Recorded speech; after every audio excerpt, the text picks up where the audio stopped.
What are you gonna do when you get out? What you gotta do to get that? Be kidnapped? Held hostage or something? I can't stop thinking about what happened with us. And you fall for your captor. Do you know what they call it? The Stockholm Syndrome.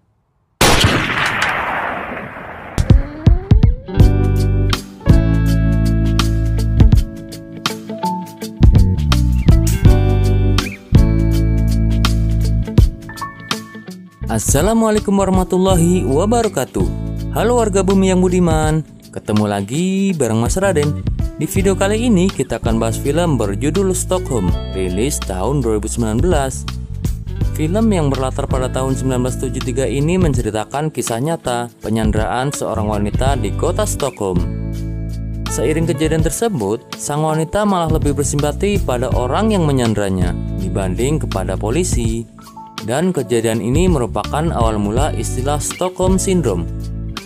Sebelum lanjut, Mas Raden ingatkan kembali untuk mendukung channel ini dengan mengklik tombol subscribe. Satu gerakan jari kalian sangat berarti bagi Mas Raden. Dan semoga yang sudah subscribe dimudahkan segala urusannya. Amin. Oke, kita langsung ke ceritanya guys.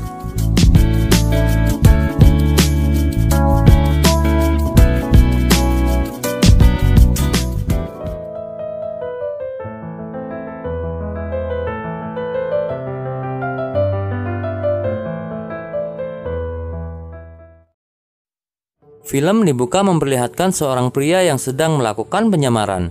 Pria ini bernama Nyström. Ia akan menyamar menjadi pria bernama Kaj Hansen, seorang penjahat terkenal saat itu, dan akan melakukan perampokan di sebuah bank.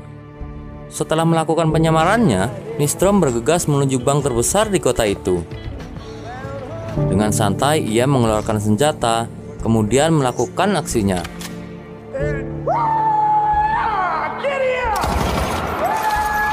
Semua orang yang ada di sana begitu ketakutan. Namun Nyström menyalakan musik agar mencairkan suasana.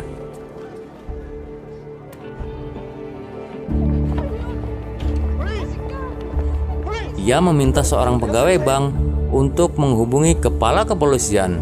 Wanita ini bernama Bianca.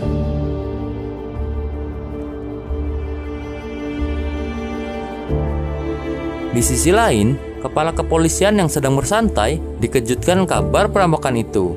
Pria ini bernama Mattsson, kepala polisi kota Stockholm saat itu. Nyström mengancam dan meminta Mattsson secepatnya datang ke tempat itu. Ia pun meminta seorang pegawai untuk mengikat Bianca, lalu meminta semua orang untuk keluar dari bank itu, kecuali Bianca serta seorang pegawai bernama Clara yang dijadikan sebagai sandera.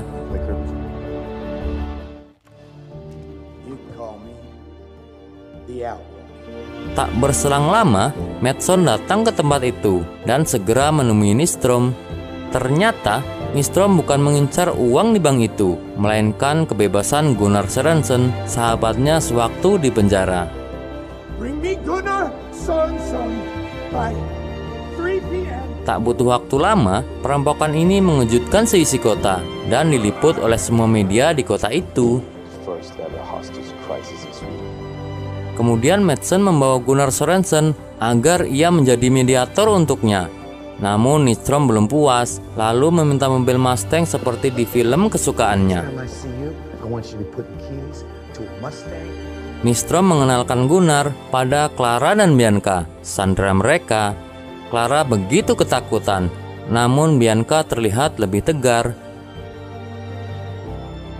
Khawatir akan keselamatan istrinya, suami Bianca datang ke tempat itu dan meminta Nyström mengganti Bianca dengan dirinya. Nyström pun menolaknya. Bianca kemudian mengatakan sesuatu yang membuat semua orang di sana begitu terkejut. Ia meminta suaminya menulis resep untuk makan malam anaknya. Di sini terlihat Bianca orang yang sangat tegar.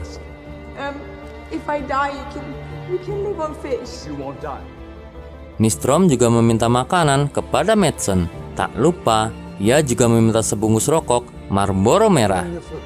And beer.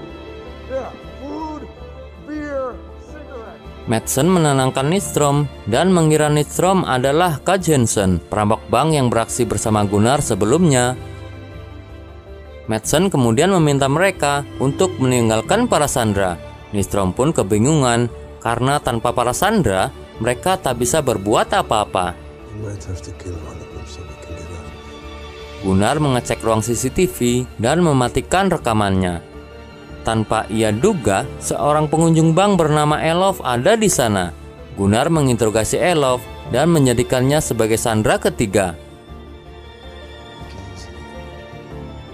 Di sisi lain, mobil yang mereka minta datang ke tempat itu. Nystrom kemudian menghubungi Olof, Perdana Menteri Swedia saat itu. Ia meminta izin untuk pergi membawa sandera mereka. Namun Olof tidak mengizinkannya dan tetap diam walaupun Nystrom akan menembak Clara. Nystrom merasa begitu frustasi karena rencananya tidak berjalan mulus dan harus bermalam di tempat itu. Di sisi lain, Madsen sedang melakukan konferensi pers. Ternyata, ia mengirim Gunnar untuk melakukan negosiasi dengan imbalan pengurangan masa hukuman. Sementara itu, Gunnar dan Nystrom sedang mengenang masa lalu mereka. Terlihat Nystrom sangat menyayangi sahabatnya.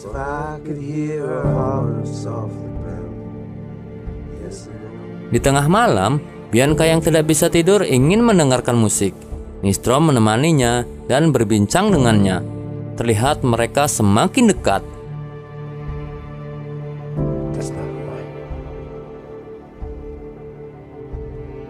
Keesokan paginya, Nystrom dikejutkan oleh Clara yang mendadak datang bulan. Ia pun bergegas meminta polisi agar menyiapkan pembalut untuk Clara. Madsen pun menurutinya.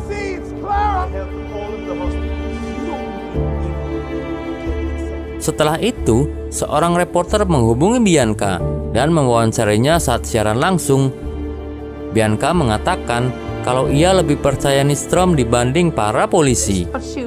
Ia juga mengatakan kalau Perdana Menteri tidak peduli padanya dan hanya mementingkan kepentingan politik. Mendengar hal itu, Perdana Menteri langsung menghubungi sang reporter.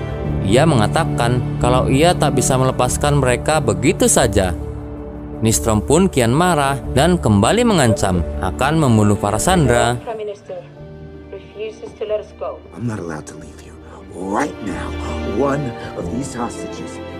Nystrom membawa Bianca dan memintanya memakai rompi anti peluru.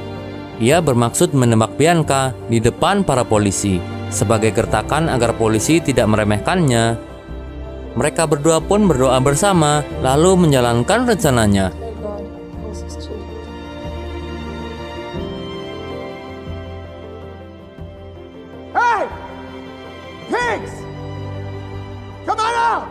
Di sini, Madsen mengatakan bahwa ia sudah mengetahui identitas Lars Nystrom.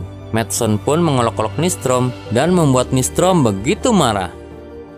Nystrom pun menembak Bianca di depan Madsen.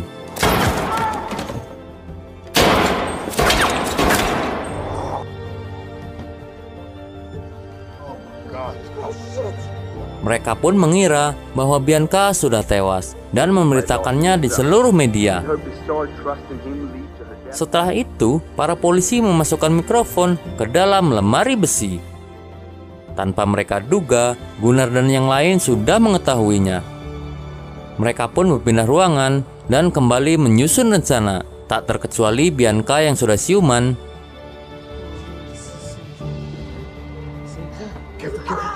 Bukannya ketakutan, para sandera terlihat begitu nyaman. Mereka menikmati rokok bersama dan mendengar cerita Gunnar saat di penjara. Hal inilah yang membuat Madsen begitu curiga.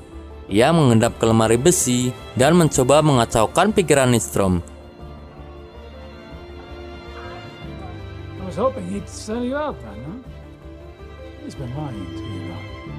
Di sini, Madsen melihat rompi anti peluru yang dikenakan Bianca ada di tempat sampah. Hal ini membuatnya berspekulasi. Ia kemudian menutup lemari besi saat keduanya lengah dan mengunci pintu dari luar. Ia kemudian meminta anak buahnya menyalakan pemanas di ruangan itu. Tak sampai di situ, Madsen juga meminta agar dinding lemari besi itu dilubangi untuk memasukkan gas beracun. Non-stop. And then turn up the heat. Situasi ini membuat Nystrom begitu frustasi.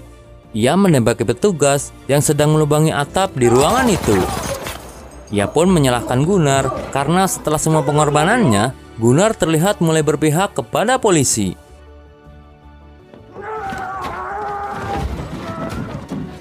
Namun Bianca menodongkan pistol yang membuat keduanya kembali baikan. Mereka pun kembali bermalam di tempat itu. Nystrom kembali berbincang dengan Bianca.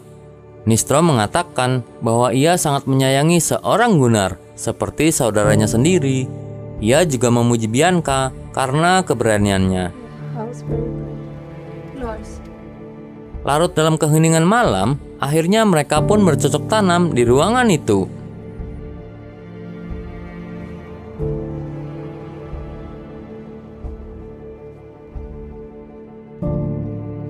Keesokan paginya, Nystrom begitu terkejut karena Madsen akan memasukkan gas beracun ke ruangan itu. Gunnar meminta Nystrom agar ia menyerahkan diri. Akan tetapi, Bianca memiliki rencana untuk Nystrom. Ia mengikat tali pada Elf dan Clara untuk mengancam Madsen. Madsen pun memasukkan CCTV untuk memastikannya. Melihat hal itu, Madsen kemudian memutuskan untuk membiarkan mereka pergi dari sana.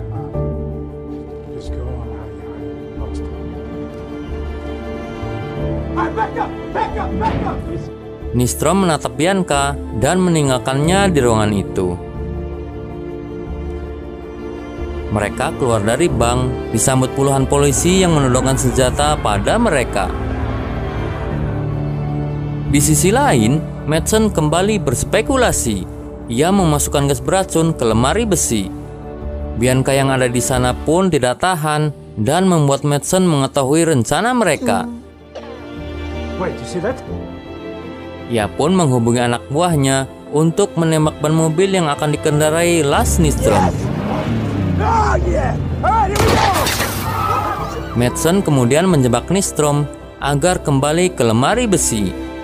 Setelah masuk ke ruangan itu, Bianca memperingatkan Gunnar agar keluar dari tempat itu. Namun semuanya sudah terlambat karena Madsen sudah menutup pintunya dan memasukkan gas beracun ke ruangan itu. Gas itu membuat mereka tak bisa bernafas dan akhirnya Nystrom memutuskan untuk menyerahkan diri. Madsen meminta agar para sandera dikeluarkan lebih dulu dan berencana menembak Nystrom dan Gunnar di ruangan itu. Namun para sandera melindungi Nystrom agar mereka tidak menembaknya. Nystrom pun ditangkap dan berpisah dengan Bianca.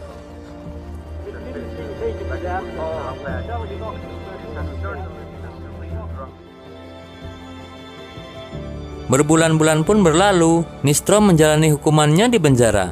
Tanpa ia duga, Bianca mengunjunginya di tempat itu.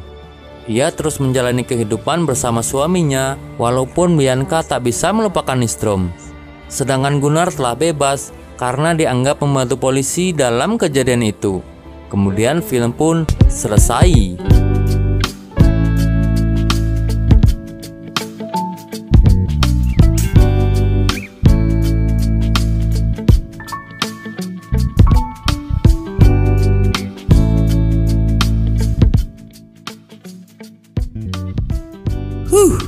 Cerita yang cukup absurd namun sangat menarik, di mana seorang Nystrom yang ingin membebaskan sahabat lamanya justru mendapat pengkhianatan yang diperankan dengan sangat baik oleh Ethan Hawke. Oke, sekian dulu dari saya. Kalau ada salah-salah kata, Mas Raden mohon maaf. Dan wassalamualaikum warahmatullahi wabarakatuh. Bye-bye. Alhamdulillah.